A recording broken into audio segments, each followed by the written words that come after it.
¿Quiénes son ellos? ¿Las mafias? Mire, todos los que representan algún poder que tiene un interés que va más allá de lo legítimo. Y eso puede estar dentro del poder público, puede estar dentro de las actividades delictivas, todos aquellos que creen que el poder es un instrumento para abusar y que de alguna manera toman fuerza a través de un acto de violencia o un acto de corrupción. Que el poder comienza, muchos dicen desde abajo, pero ciertamente viene desde la directriz, ¿no? Desde la indicación misma del superior. En este país no se puede delinquir si no están todos de acuerdo. ¿Y usted cómo le hizo para estar fuera de esa máxima? Con esas polémicas a las que usted se refiere y con esas confrontaciones y esos problemas a los que usted se refiere. Finalmente, los derechos y la fuerza de la sociedad a veces se logra imponer y lo estamos viendo en muchas ocasiones. Y cuando uno está del lado de la comunidad y del lado de la sociedad, pues uno tiene que tener un criterio y establecer su lugar con mucha claridad y defenderlo. Hay una cifra que llama mucho la atención sobre la economía del delito, ¿no? Que catalogan 22 delitos, más o menos, y que México está de entre los primeros 21, que tiene la trata de personas, el robo, el tráfico de armas, la corrupción que ya hablamos. Pero la cara que hoy tiene el Distrito Federal en comparación de hace 20 años y de la que usted también le tocó manejar dentro del gabinete local y a nivel federal, ¿tiene otro rostro? ¿Está teniendo otra visión México? O con los últimos hechos también recientes en la zona de Tepito, en las denuncias, ¿cómo podremos ir desmenuzando esta figura que quieren crear del México de hoy? Mire, yo creo que lo que está ocurriendo es algo de lo que finalmente no se podía escapar el Distrito Federal. La Ciudad de México ha sido una ciudad que sus niveles y sus promedios diarios delictivos no son bajos. Son altos, no son los más altos del país, ni mucho menos, pero son altos. Lo que no había habido en México era una expresión de violencia como la que ahora se está mostrando, que quiere decir que está entrando en una dinámica que se está acercando a la que en todo el país ya se ha dado y que ha rebasado inclusive esa parte para convertirse ya en un choque entre la autoridad y los grupos organizados que afortunadamente todavía no se da en esta ciudad. La economía del delito florece en las fabulosas ganancias de los mercados informales, en los turbios negocios del narcomenudeo, la piratería, la trata de personas, el robo de autos, la extorsión, el secuestro. Los primeros beneficiarios de estos negocios son las organizaciones criminales. El delito se ha convertido en una industria. El delito tiene principalmente una lógica económica, la mayoría de los delitos, ¿no? Exceptuando el homicidio pasional o algunas violaciones, pero esencialmente la criminalidad que aterra a nuestro país tiene que ver con una lógica económica que precisamente viene, digamos, trasminando los valores neoliberales, o sea, el valor del costo-beneficio, el valor de maximizar la ganancia, minimizar los costos. Hay que preguntarse de cuánto dinero hablamos, cuál es el volumen de los mercados de la economía del delito, el de los negocios criminales. En la Ciudad de México, las autoridades estiman que existen cerca de 100,000 puntos de venta de droga en todas sus modalidades, desde la tiendita hasta el reparto a domicilio. Las ganancias, estimadas por la desaparecida Secretaría de Seguridad Pública del narcomenudeo en el país, son de más de 8,000 millones de dólares. Todavía no sabemos con precisión qué fue lo que sucedió en el Bar Heavens. Todavía no sabemos cuál es su conexión con otros incidentes de alto impacto, presuntamente también relacionados con el barrio de Tepito. Pienso en el homicidio en la Condesa, en el Bar Black, y la masacre en un gimnasio de esa zona de la ciudad. Hay especulaciones de que esto tiene que ver con el mercado ilegal de drogas, pero de nuevo hay muy pocas precisiones sobre el particular. No es novedad que haya en la Ciudad de México mercados ilegales, eso han existido siempre. No es novedad tampoco que en el barrio de Tepito y en otras colonias céntricas de la Ciudad de México se den este tipo de expresiones. Lo que resultaría novedoso si es que en efecto esa es la causa de estos incidentes, es el comportamiento de los actores de ese mercado de esa manera. En cuanto al comercio informal, datos de la Canaco estimaban que sus ventas ascienden a 80,000 millones de pesos al año. El año pasado, el sector informal generó el 60% de los empleos en el país. Obvio, con las condiciones más precarias para los trabajadores. En el 2012, se vendieron en México 122 millones de discos piratas. Pero esta economía del delito siempre se va en contra de los más frágiles, de los jóvenes, de los niños, de las mujeres, de los presos que tienen ahí encerrados y que son permanentemente sujetos de extorsión, ahí sí por autoridades en ese caso, ¿verdad? Pero en otros casos por criminales que obtienen ganancias enormes. La corrupción abriga la prosperidad de la economía del delito. El control político basado en el clientelismo resulta una ganancia inestimable. Solo en el Tianguis de Tepito trabajan 12,000 comerciantes agrupados en 64 organizaciones. Las ganancias que semanalmente genera el Tianguis del Salado, uno de los más grandes de la Ciudad de México, estimadas por el Instituto Ciudadano de Estudios sobre la Inseguridad, son estratosféricas, de 21 millones de dólares semanales. El poderío de las organizaciones que agrupan a los vendedores ambulantes en la Ciudad de México tiene también un claro perfil político. En general, los mercados ilegales en la Ciudad de México operan con niveles de violencia relativamente limitados.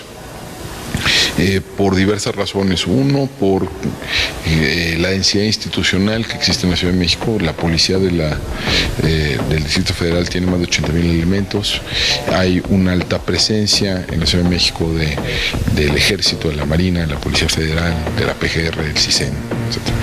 Entonces, las posibilidades de operar de manera muy visible y muy violenta son menores. También el tamaño mismo de la ciudad y el tamaño del mercado para bienes y servicios ilegales previsiblemente uno puede hacerlo atractivo para muchos jugadores, pero a su vez es tan grande que es muy difícil que cualquiera lo monopolice o que siquiera lo intente monopolizar. Un negocio de tal magnitud económica con innegables beneficios políticos para quien lo controle genera conflictos. En su declaración ministerial, el dueño del bar After, Heavens, en la zona rosa de la Ciudad de México, el lugar donde por última vez se vio a 12 jóvenes avecindados en Tepito, señaló la participación de integrantes de la Unión, grupo delincuencial dedicado al narcomenudeo, confrontado con la banda de los Tepis.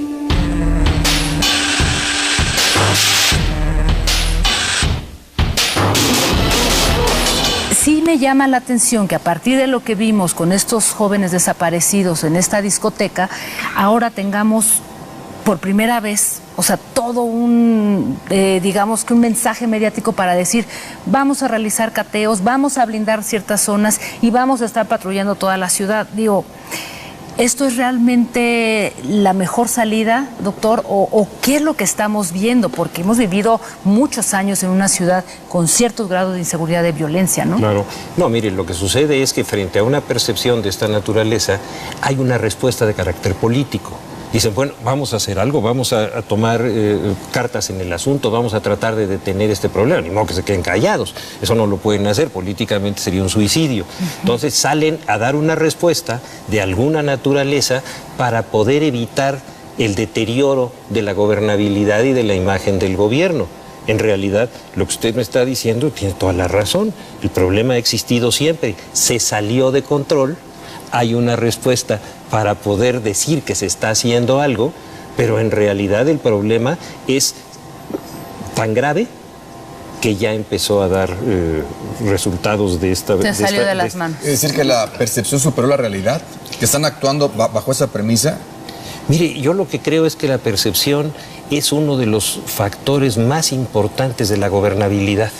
Usted no gobierna si no tiene la percepción de que es una persona aceptable para la comunidad, que es que la comunidad lo obedece y lo entiende, y si esa gobernabilidad se pierde en el momento en que ya no hay ese respeto y ese control, en ese momento la capacidad política se va reduciendo y eso es lo que no quieren que les ocurra y eso es lo que están tratando de hacer y lo que dice Jacaranda. Están dando una respuesta inmediata de carácter mediático y político para detener un deterioro también de carácter político de algo que estaba latente, que explotó que no se había podido prevenir o que había ciertos acuerdos de alguna naturaleza que lo tenían más o menos controlado, pero eso no significa que no estén cometiendo delitos. No, sí, claro. Mire, la parte fundamental pero es peligroso, doctor, nada más una pequeña acotación. Sí. O sea, es peligroso porque ya lo vimos en el gobierno pasado, desde la impartición de justicia, generar grandes golpes mediáticos, ¿no?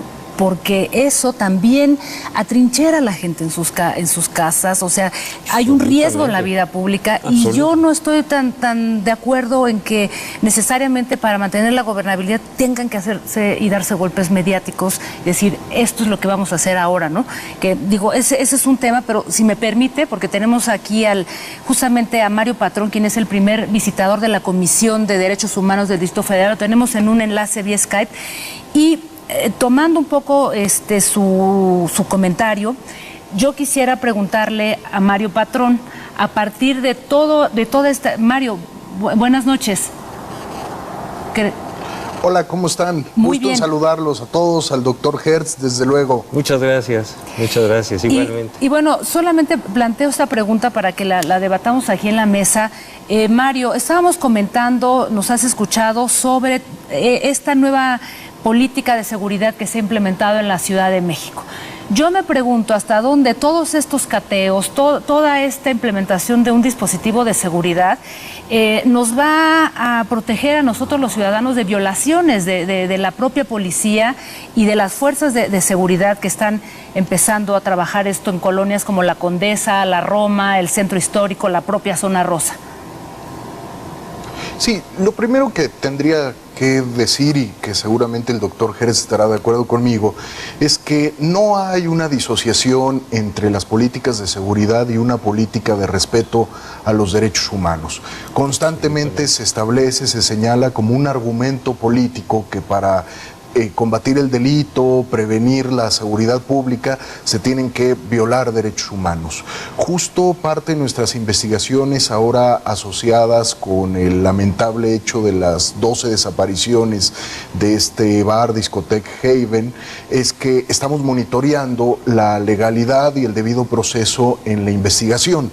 Nosotros justo lo que consideramos es que la diferencia fundamental que debe privar entre que estos hechos sucedan en la ciudad o sucedan en otras latitudes de la República es que la Ciudad de México, el gobierno de la ciudad, tiene que asegurar y dar una muestra clara de que aquí sí hay instituciones sólidas que no perpetúen impunidad, que garanticen a la sociedad la verdad de lo sucedido y que den con el paradero de las personas. En esa medida es que creo que se pueden evaluar las políticas de seguridad con resultados claros. Lo que hemos visto en otras latitudes, en otros estados como Tamaulipas, Guerrero, es que existe la violencia y frente a ello también hay una ola de impunidad.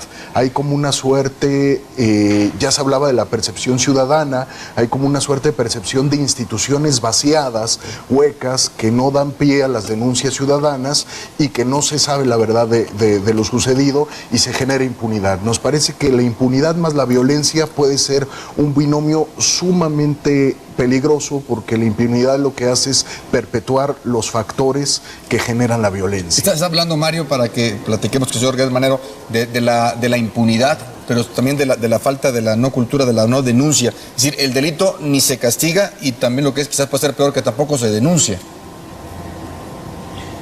Exactamente, pero la denuncia está asociada con la confianza que la ciudadanía tiene en las instituciones. Ya se hablaba, por ejemplo, de los índices de violencia en la ciudad y en otras regiones del país. Compartimos ahora justo la preocupación de lo que pueda pasar en la Ciudad de México con el traslado de la violencia más asociada al crimen organizado, porque justo cuando hablamos del crimen organizado estamos hablando de la economía del delito y desde mi perspectiva no hay economía del delito sin corrupción y sin la aquiescencia del poder. el mayor número de delitos que se cometen en el país y en esta ciudad no son los crímenes, son los robos. Hay que tenerlo eso muy claro. Y los robos son los delitos que más lastiman a la parte más pobre de la población, aquí y en todo el resto del país. ¿Se refiere a robos en la vía pública, casa, habitación? O... Todos los tipos de robo son la inmensa mayoría de los delitos que se cometen, la inmensa mayoría. Y es a tal grado esto que, de acuerdo con las estadísticas del INEGI, la percepción del número de delitos que se cometen al año en todo el país es de más de 20 millones. Y no se denuncian ni siquiera 2, y de esos 2 el 98% quedan impunes. Entonces estamos viviendo una situación... No hay confianza tampoco claro, para denunciar. Y lo que decía Jacaranda, no hay ninguna confianza. Entonces, cuando les explota un problema, tratan de dar una respuesta mediática para conservar la gobernabilidad, pero como usted dice y con toda razón, eso no lo va a conservar. No, eso simplemente va a ser una respuesta angustiosa para defenderse en ese momento, y luego viene otra crisis y viene otra respuesta. Hemos visto en el país que eso se repite en forma constante. Sí, claro. No están resolviendo un problema, están saliendo de una crisis, están tratando de evitar que esa crisis los lastime políticamente, pero no están saliendo del problema, eso sí no. Es que vamos a hacer una pequeña pausa. No se vaya, regresamos con este interesantísimo tema aquí, El Observador.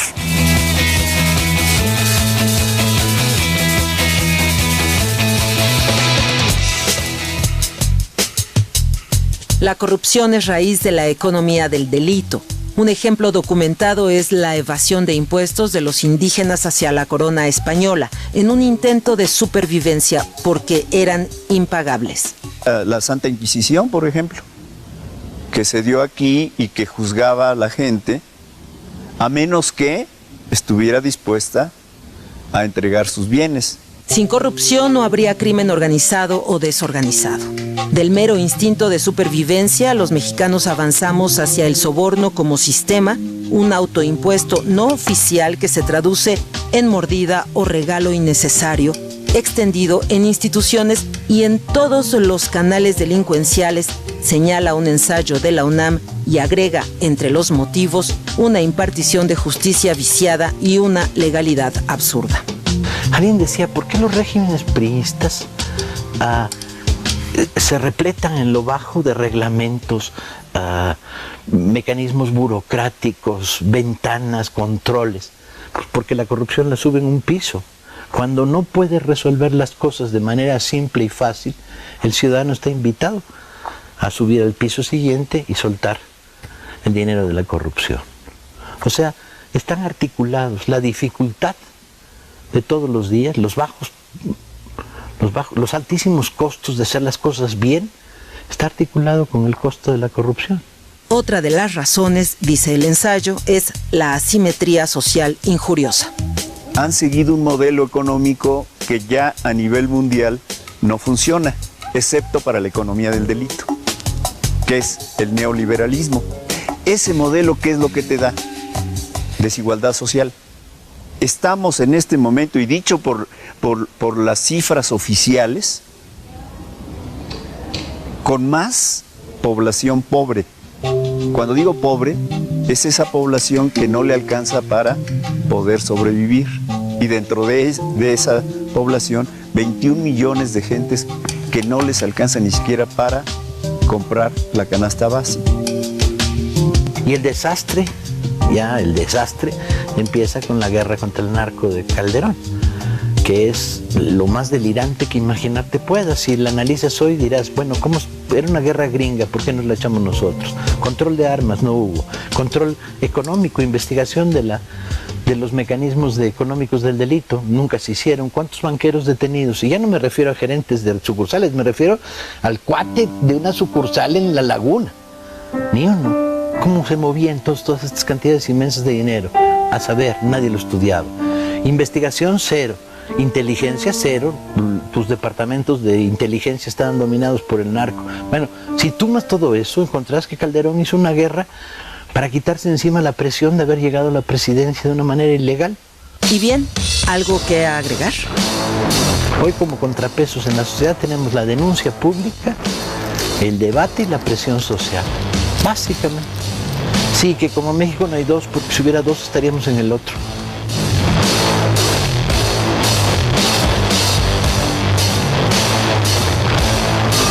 Parece que sí podemos de alguna manera fomentar una cultura de la legalidad, fomentar una cultura de la no violencia, creando precisamente una serie de políticas que nos ayuden a contrarrestar lo que oferta la violencia y lo que oferta el dinero relacionado con la violencia. Me parece que la acción ciudadana es la clave.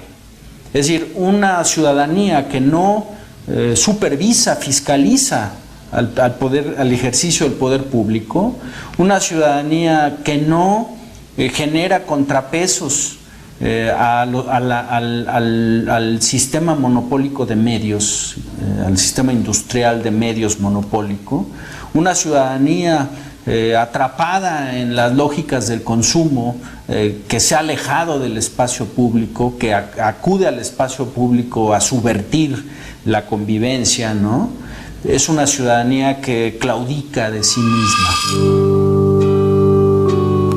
El dinero y el poder parecen ser las motivaciones, lo mismo del más poderoso de los varones de la droga que el más humilde narco de la calle. Y ese problema te lleva entonces a la negación de los valores, no solamente morales, sino los valores de la vida. La economía del delito se expresa en verdaderos imperios de poder económico y político. Y uno pensaría, bueno, ¿por qué todo este esfuerzo lamentablemente no ha sido canalizado a una economía, digamos, donde verdaderamente se den empleos, no empleos de halcones, de sicarios, de soplones, de etcétera, etcétera, sino empleos verdaderos, ¿no? O sea, como es como que es algo que está atravesando toda esta economía por un país que no ha sabido someterse a reglas, a leyes, y que le es más fácil inventar y construir todo un edificio, esta economía enorme. Pensemos en los caballeros templarios que tan recientemente han estado a la luz, cómo han construido un verdadero ejército. Los impactos de la proliferación del delito, de la impunidad, afectan a la sociedad en su conjunto, sobre todo a las víctimas del cada vez más recurrente delito de la extorsión telefónica. De todas clases sociales, de todas. Nos hablan jóvenes, grandes, chicos, pobres, ricos, empresarios, de todo. A todo mundo los combate la extorsión. Lo que piden es dinero fácil. Lo que piden es dinero desde 500 pesos hasta 25,000 pesos. Son los montos que se pagan actualmente. Estos se pagan en ciertos bancos que dan facilidades, como por ejemplo Electra, Coppel, Banco Azteca. Esos son los bancos que utilizan los extorsionadores. Las personas que tienen alguna empresa local, tienda, restaurante, les hablan por teléfono y les dicen que para su seguridad hablan de algún grupo delictivo y que si no cooperan se los van a quemar, van a dañar a su familia o van a dañar a ellos. El tramado de la corrupción, determinante para soportar la economía del delito, se extiende hasta el campo de lo político y sus protagonistas. Hay vínculos entre las autoridades capitalinas a diversos niveles y algunas de estas expresiones de ilegalidad. Los taxis piratas está muy bien documentado, por ejemplo, los vendedores ambulantes, algunas formas de piratería, etc. Y desde hace muchísimos años la policía ha jugado un rol de regulador de estos mercados ilegales, ¿no? Y parte de esta función de regulador pues estaba determinada por relaciones corruptas, ¿no? entre ciertos elementos de la policía y algunos actores de los mercados ilegales. ¿Esto llega hasta la autoridad política o se queda en la policía? Lo ignoro. Un par de ejemplos de los sectores industriales dañados por la piratería. Se estima que 50% de las prendas de vestir vendidas en el país son piratas o de contrabando. La pérdida de empleos en la industria discográfica es de más del 70%. Habría que preguntarse cuál es el monto de la ausencia de recaudación fiscal en los tianguis que se extienden por las calles y plazas del Distrito Federal y del país. Por ahí decían, nadie puede contra los cañonazos de dólares. O sea, es decir, la idea de que se pelee, que se haga una lucha por cuestión de dinero, hace precisamente que todas las instituciones estén en riesgo. Más allá de los daños ocasionados a las víctimas del delito, está la afectación a las instituciones. El crimen organizado ha puesto contra la pared a nuestra incipiente democracia al establecer la ley de la violencia y la corrupción en muchos de los municipios de nuestro país.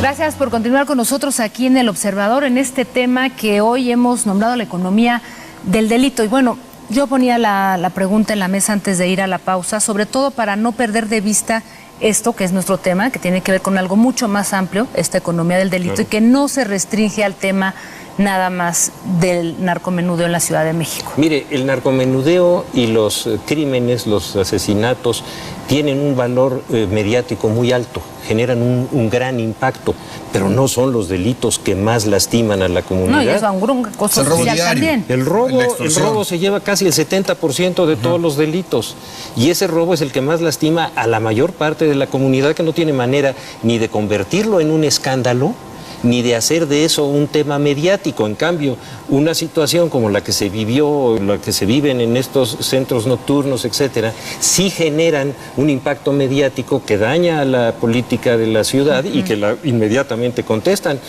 Pero los asaltos que hay en los microbuses, bueno, nada más hay que oír los noticieros del radio en la mañana. Sí, es un rosario de denuncias. Tenemos más sobre ese tema porque también quienes han pasado o vivido muy de cerca este tipo de hechos es en las discotecas y en los bares. Está Ismael Rivera Cruz, es director de la Asociación Nacional de la Industria de Discotecas, Bares y Centros de Espectáculos, AC. ¿Cómo estás, Ismael? Buenas noches. Hola, César, buenas noches. Un saludo también a Jacaranda y al doctor Cris Manero. Gracias. Buenas noches. Ustedes lo vivieron y tengo el reporte que hace 3 años más o menos ustedes denunciaron ante el gobierno federal sobre lo que estaba ocurriendo en las discotecas, esta presencia de los grupos de delincuencia organizada con los famosos derechos de piso, las extorsiones. ¿Esto es cierto, Ismael, que ustedes lo denunciaron y que no le hicieron caso, o ya tiene tiempo que estaba pasando esto y no lo habían dado a conocer? Bueno, primero yo quisiera aclarar 2 puntos. Uno, el lugar en donde se desaparecieron estas 11 personas es un lugar que no es un bar, no es una discoteca en sí, es un centro clandestino que operaba como after hour con todas las clandestinidad de vida y por haber, porque el restaurante inclusive el lugar se anuncia como restaurante. Nosotros en el 2010, es cierto, empezamos a notar que grupos de personas no identificadas para nosotros empezaron a visitar ese tipo de establecimientos, a los bares y discotecas que están a la luz pública, que operan como tal y que tienen su licencia de funcionamiento y sus documentos legales, para amedrentar a los propietarios y a los gerentes, advirtiéndoles que si no los dejaban entrar a vender su droga, pues iban a matar a los empresarios. Esto se fue haciendo de forma muy paulatina. En el 2011 volvimos a denunciarlo. Yo en lo particular lo platiqué con la gente del equipo de Marcelo Ebrard, en donde le hicimos le pusimos al tanto de lo que estaba sucediendo.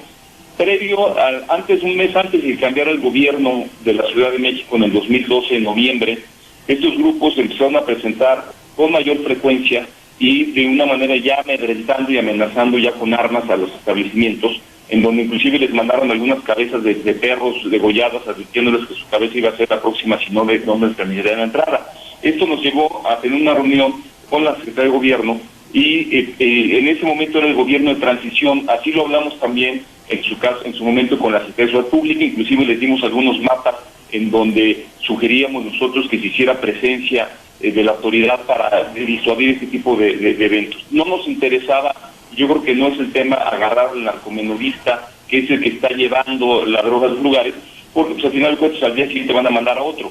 Lo que nosotros sugeríamos era que se hicieran unos trabajos de inteligencia en donde se llegaran con quiénes eran los grupos, porque al final de cuentas, el discurso de la Ciudad de México era que nunca iba a haber unas caravanas de camionetas con gentes armadas circulando a las 3 de la tarde por insurgentes. Eso nunca va a suceder y nunca lo vamos a ver, pero sí en las noches llegan en vehículos viejos que van llegando de carros en carros, y cuando uno se da cuenta ya hay 30, 40 personas afuera del establecimiento y el establecimiento está en total indefensión. La respuesta que tuvimos por parte de la autoridad fue que denunciáramos.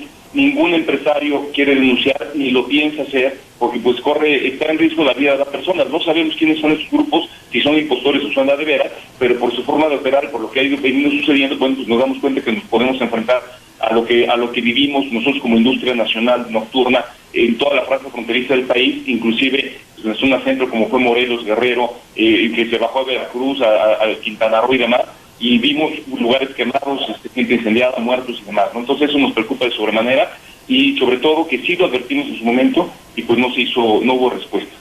Señor, una pregunta. El doctor Gertz Manero te pregunta, Ismael. Sí, gracias. ¿Usted considera que este fenómeno de violencia comienza con el escándalo aquel del Bar? ¿O es algo distinto?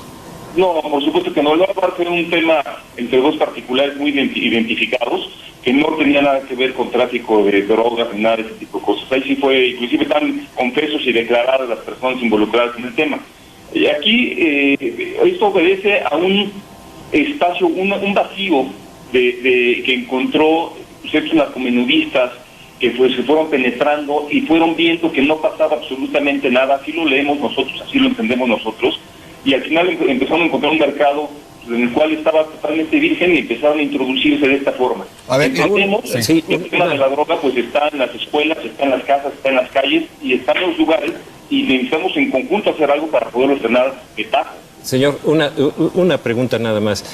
Con motivo de aquel problema que hubo, después se vinculó con una serie de personas que sí estaban dedicadas al narcotráfico, que sí fueron detenidas inclusive cerca de la Ciudad de México, y que si independientemente de la violencia que haya existido entre dos personas, sí hubo alguna información en ese sentido. ¿Ustedes la tomaron en cuenta? ¿La conocieron en su momento?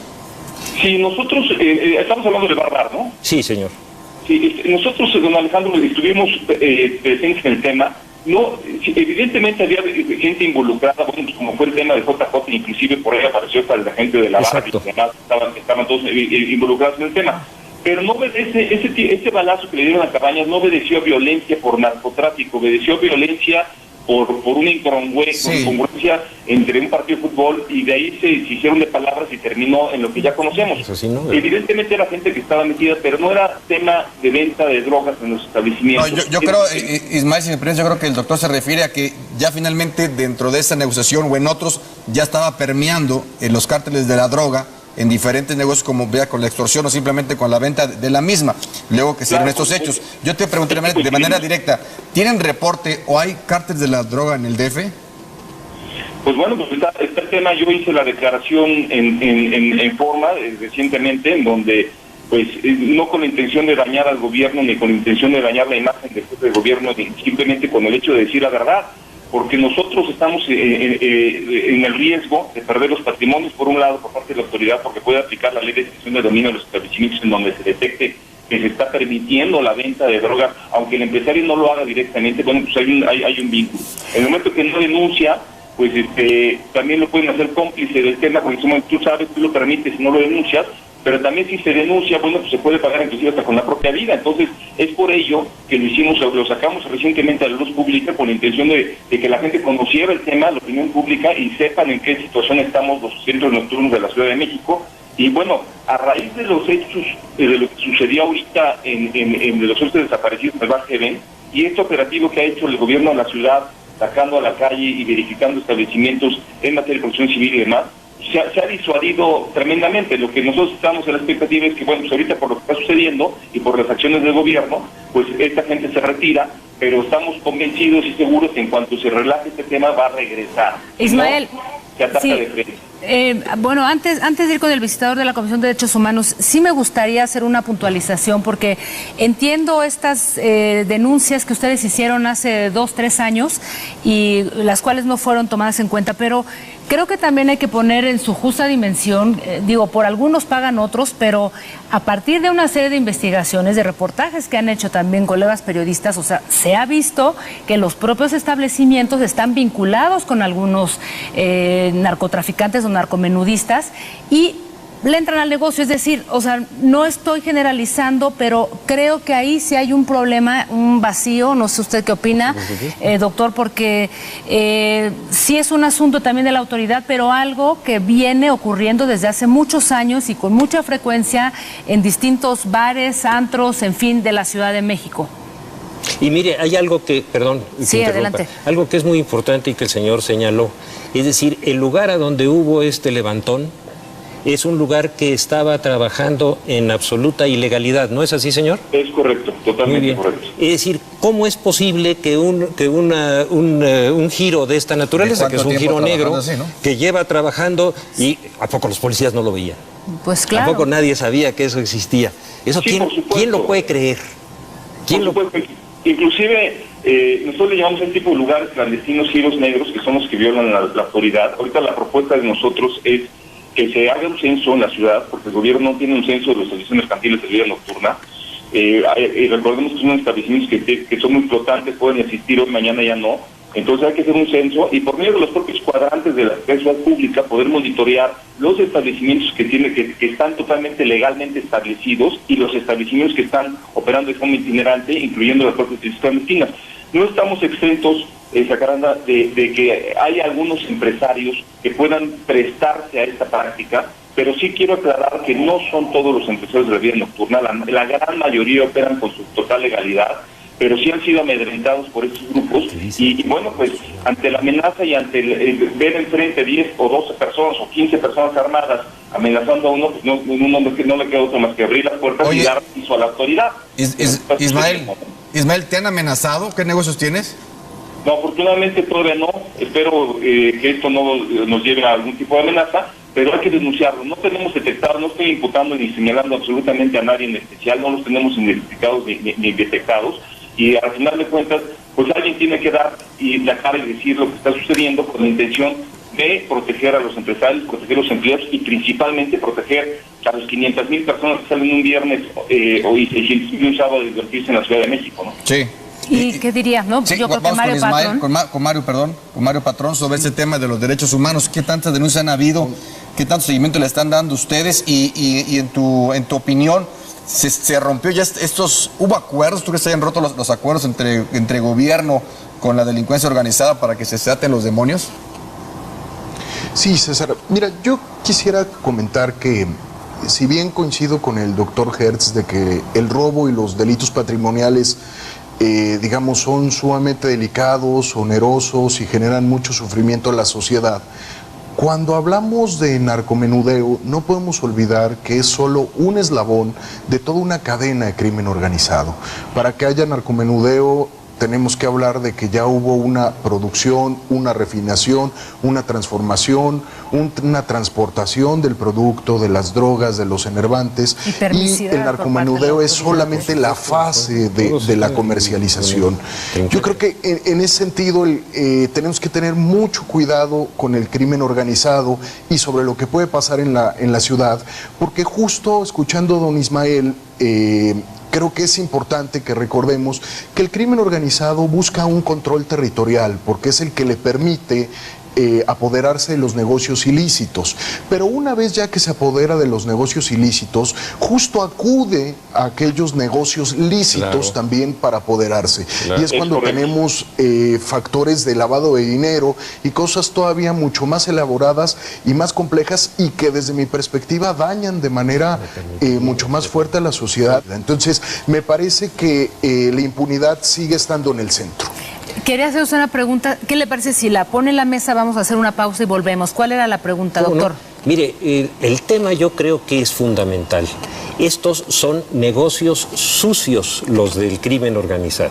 El crimen organizado es un negocio que genera delito y que genera una enorme cantidad de dinero, y hay que ver ¿a dónde va ese dinero? ¿Y quiénes se benefician de este negocio? Porque ahí es donde está la clave. Bueno, pues vamos a hacer una pequeñísima pausa, regresamos al Observador y bueno, pues el doctor Gertz Manero acaba de poner una interesante pregunta en la mesa. Volvemos.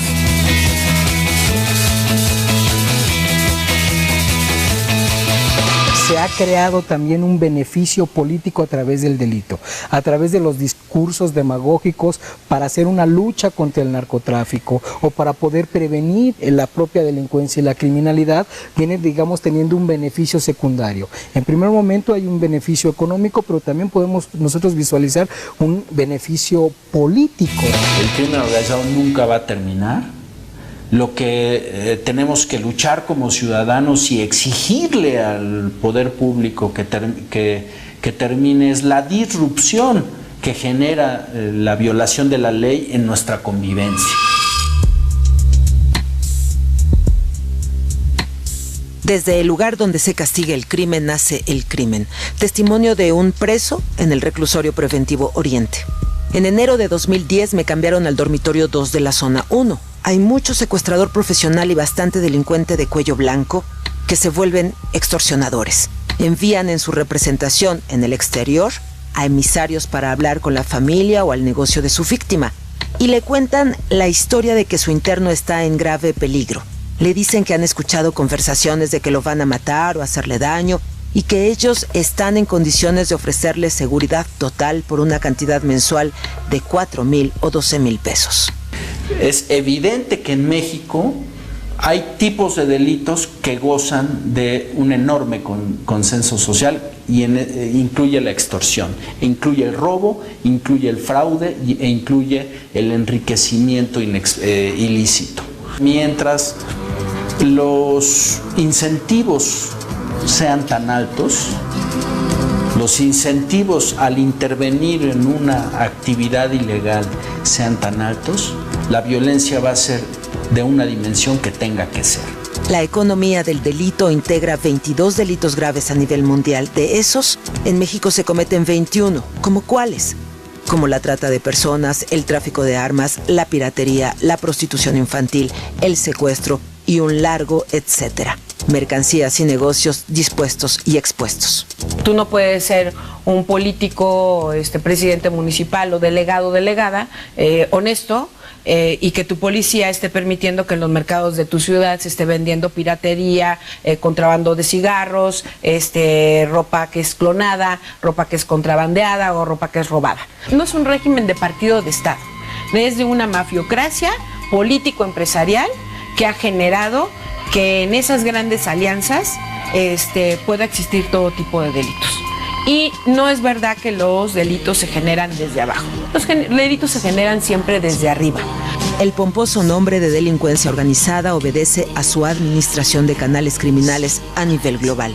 Y ante lo obvio, la tolerancia, el mutis, el no veo.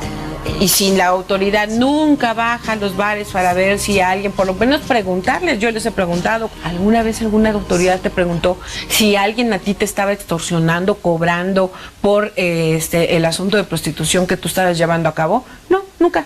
Y ante todo, la complicidad. Porque hay que ver cómo se está hinchando de dinero el jefe de vía pública de la delegación. Y cómo el dinero que recibe el jefe de vía pública de la delegación, el jefe de sector de la policía, acaban en el bolsillo de un delegado. ¿Ves? Entonces, y después viene un candidato presidencial. Y ese candidato presidencial necesita camiones, entonces eso se financia con la extorsión en prisiones, se financia con la extorsión en la calle. A mí como reportero me ha permitido constatar esto que estoy diciendo, lo he documentado, lo puedo demostrar, ¿no? El INEGI indica que en México se castiga menos del 1% de los delitos y se denuncia menos del 92% de los mismos. Delincuencia organizada, economía del delito, corrupción, palabras clave del Diccionario Nacional.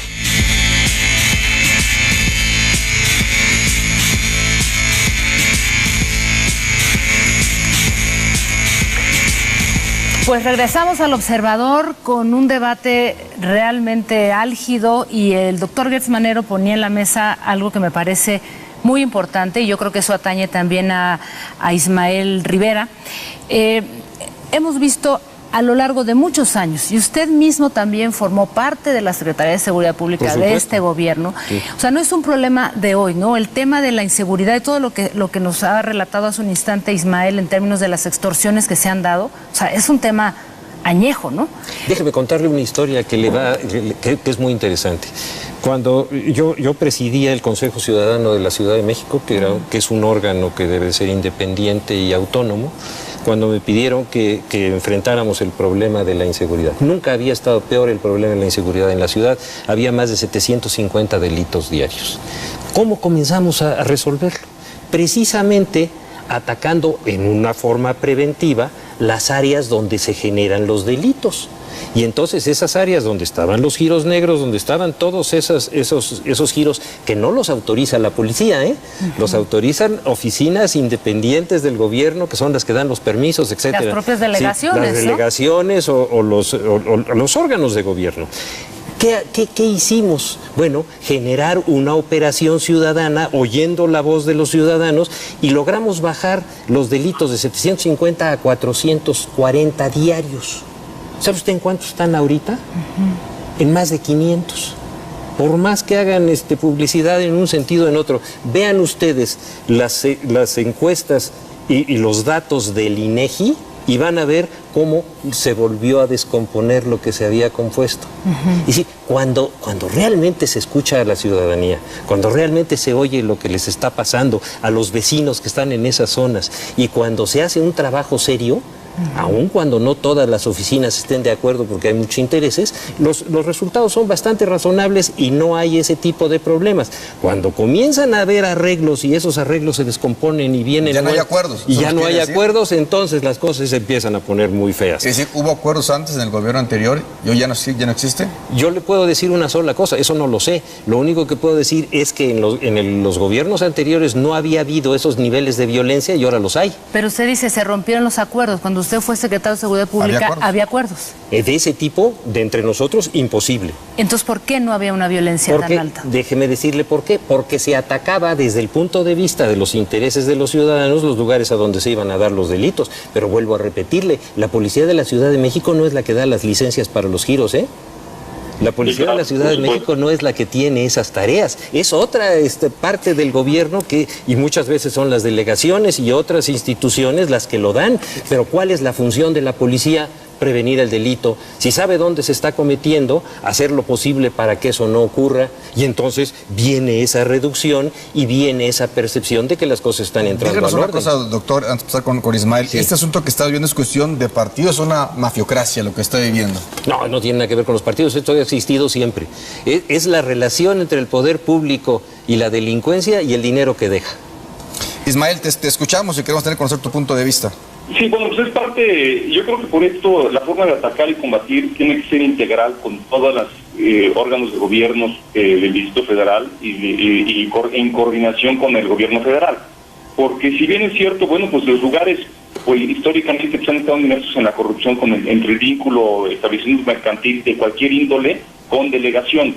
Entonces, al final de cuentas, en el momento que se haga un trabajo coordinado con seguridad pública, con las delegaciones, con el gobierno central de la Ciudad de México, con la Procuraduría de Justicia, con órganos federales, que se investigue y se puede llegar a fondo muy fácilmente. Aquí, nosotros los empresarios estamos en la mejor disposición de que seamos reglamentados, de que no estemos en horarios tolerados como hemos estado históricamente en la Ciudad de México, pero tampoco queremos que sea la ley más modificada de la historia de todas las leyes de la Ciudad de México, que es la de establecimientos mercantiles. Cada legislatura llegan los diputados y vamos a cambiar la ley. Hoy tenemos una muy buena ley, una ley que no se presta en la interpretación, una ley que es clara. Requerimos el reglamento y requerimos forzosamente el Comité de Evaluación de Riesgos para poder dar el primer paso a lo que es la regulación.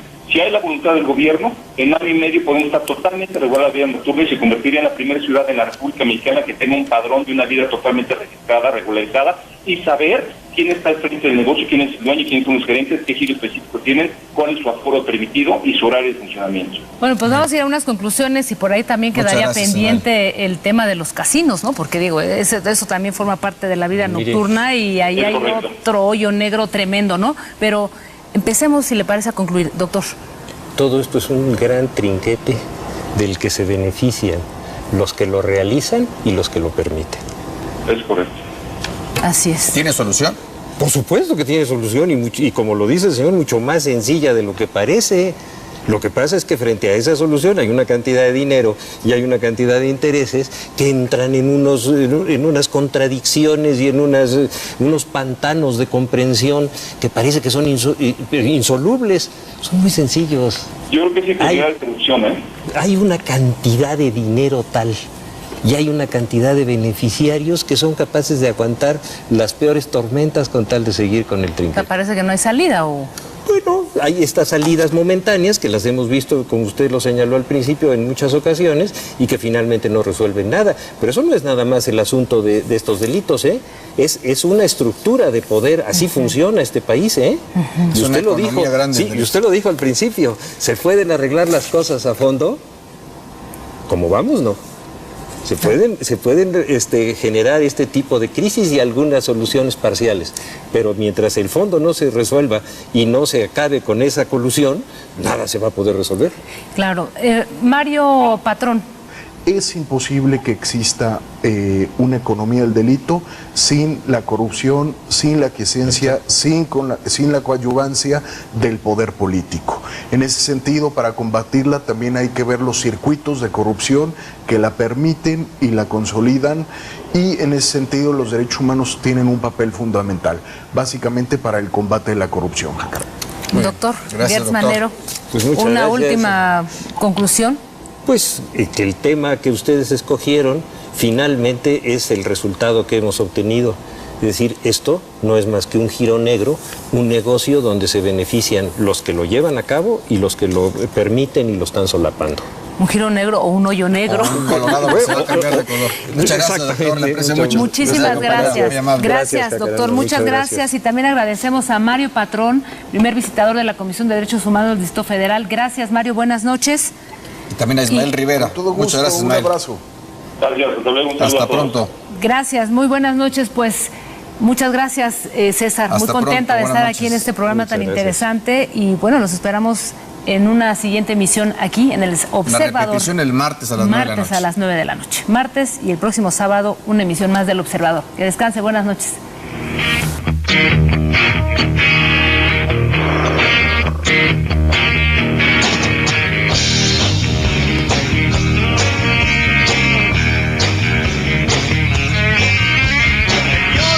Soy nuestro carro de cada día. Va a cumplir la cuota que nos pide la policía. Líbranos de todo mal y de toda violencia. Va a robarnos otro carro con toda decencia.